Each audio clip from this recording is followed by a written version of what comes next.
A poem's cool, a poem's real. A poem can just tell how you feel. A poem can cheer you up. A poem can make you strong. Wherever you go, take a poem along.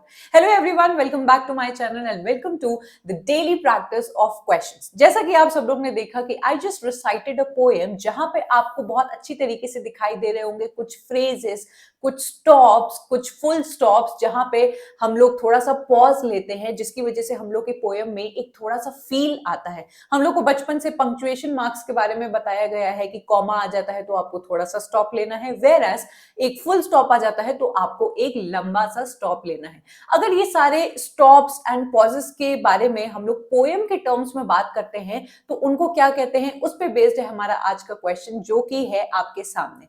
When one line of poetry runs into the next with no punctuation to slow the reading, it is the case of, then my dear friends and learners, ये है case आपका enjambment का, जो एक ऐसा type का literary device है जहां पे आपकी पोएम जहां पे पॉज करनी चाहिए वो पॉज नहीं करती है एंड रन ऑन लाइंस होने की वजह से वो नेक्स्ट लाइन पे कंटिन्यू हो जाती है। आइए एग्जांपल के थ्रू हम लोग समझते हैं और देखते हैं। The practice of running lines of poetry from one to the next without stopping और using any kind of punctuations to indicate a stop, for example your periods, your commas will be known as your enchantment. ये एक continuation line होती है एक sentence या फिर एक clause की। इसको लाइन ब्रेक आप बोल सकते हैं अक्रॉस द लाइन, जो अकर ही नहीं होता है। जैसा कि आपने स्टार्टिंग में देखा कि पोएम की एक लाइन के बाद एक कॉमा होता है जिसके बाद दूसरी लाइन आपकी स्टार्ट होती है। वेयरएज अगर आपकी पोएम एक इंजैम्ड पोएम है तो वो कॉन्टिन्यूस हो जाएगी, जिसको हम लोग रन ऑन लाइंस बोलते हैं। वो रन करती चली जाती है एंड कहीं पे भी स्टॉप नहीं होती है। जैसा कि आप यह देख सकते हैं, I wonder by my troth what thou and I did till we loved. आप देख पा रहे होंगे कि व्हाट के बाद यहाँ पे कॉमा होना चाहिए था एंड देन आप नेक्स्ट लाइन में जाने चाहिए थे, वेयर एज यहाँ पे ऐसा नहीं हो रहा है और आपकी लाइन कंटिन्यू हो रही है। आइए एक और एग्जांपल देखते हैं जिसके थ्रू आप बहुत अच्छी तरीके से समझ जाएंगे एंड फिर कभी आप एन्चैंटमेंट को कभी भी नहीं भूलेंगे। ये है आपकी क्रिस्टीना रोसेटी की एक पोएम आफ्टर डेथ, जिसके अंदर बहुत ही ब्यूटिफुली एन्चैंटमेंट का यूज किया गया है। The curtains were half drawn, the floor was swept and strewn with rushes, rosemary and may, lay think upon the bed on which I lay। जैसा कि आप यहाँ पे देख पा रहे हैं कि स्वेप्ट के बाद तुरंत ही एंड आपकी लाइन कंटिन्यू हो गई है, वेयरएज यहाँ पे मे के बाद आपकी तुरंत यहाँ लाइन कंटिन्यू हो रही है। किसी भी तरीके का आपको पॉज या फिर किसी भी तरीके का ब्रेक देखने को नहीं मिल रहा है जब आपकी लाइंस चेंज हो रही है। तो इसी कंटिन्यूएशन या फिर रनिंग ऑफ द लाइंस को कहते हैं हम लोग एन्चैंटमेंट। नाउ कुछ बच्चों को कंफ्यूजन होता है एन्चैंटमेंट और हमारे सीजुरा या कैजुरा, जो भी आप इसको बुलाते हैं, उसमें। तो ध्यान से इस बात को देखिए। A caesura is a metrical pause और break in a verse where one phrase ends and the another phrase begins. हम लोग ने जैसे एन्चैंटमेंट में देखा कि आपकी जो लास्ट लाइंस होती हैं पोएम की वो कंटिन्यू हो जाती है आपकी नेक्स्ट लाइन में, वेयरएज जब हम लोग सीजुरा के बारे में बात करते हैं तो ये एक ऐसा पॉज या मेट्रिकल ब्रेक होता है जब एक फ्रेज आपका खत्म होता है और दूसरा फ्रेज आपका स्टार्ट होने वाला होता है। अब ये या तो कॉमा के जरिए आपको दिखाई देता है या फिर कुछ ऐसी पॉजेस या लाइंस के जरिए।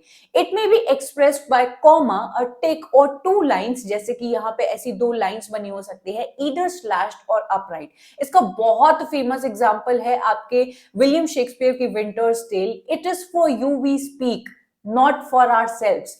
You are abused and by some put on, that will be damned fought. Would I know the villain, I would land damn him, be she honor flawed। जितने भी आप यहाँ पे डबल स्लैशेस देख पा रहे हैं ये सीजुरा का एग्जाम्पल बन जाते हैं।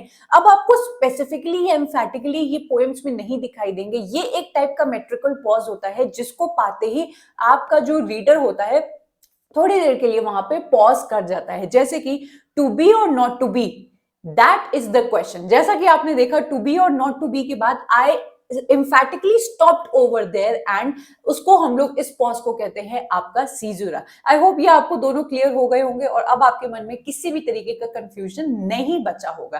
देन हम लोग के और जो दो एग्जांपल्स थे या ऑप्शंस थे वो था कॉन्सोनेंट्स, जो कि आपकी एलिटरेशन का एक फॉर्म होता है, या फिर कॉन्सोनेंट्स के अंदर आपका एलिटरेशन आएगा, उस पे एक अलग वीडियो आपके लिए जरूर से बन जाएगी। ये होता है repetition of your consonant sounds. Whereas दूसरी तरफ हाइपरबोल, जिसको हम लोग अतिशयोक्ति कहते हैं, किसी बात को बहुत ही ज्यादा एग्जैजरेट करके हाइपर बना के बोलना, ये होता है आपका हाइपरबोल। आई होप ये चारों ही ऑप्शंस आपको बहुत अच्छी तरीके से समझ में आ गए हो। If you are liking my style of teaching then आप जरूर से मेरे अनअकैडमी की फ्री लाइव क्लासेस को ज्वाइन कर सकते हैं, जो ऑलरेडी चल रही हैं।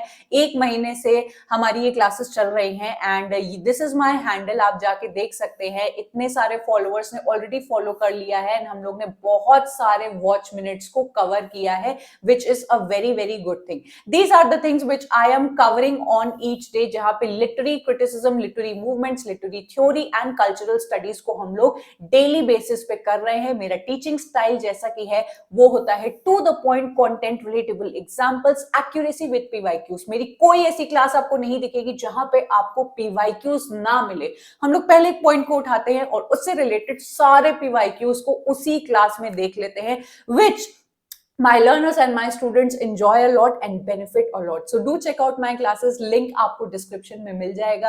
एंड अगर आपको ये क्लास अच्छी लगी हो तो आप जरूर से मेरे टेलीग्राम को भी फॉलो करिए, जहां पे पहले आपको ये क्वेश्चन मिलता है, आप लोग उसको अटेम्प्ट करते हो एंड देन उसी दिन या फिर उसके अगले दिन आपको उसका एक्सप्लेनेशन मिल जाता है। ऐसा करने से आपके दिमाग में उस पर्टिकुलर क्वेश्चन की एक छाप छूट जाती है, एक प्रिंट छूट जाता है और आपके माइंड में वो हमेशा के लिए फिक्स हो जाता है, which you are going to benefit in your coming up exams.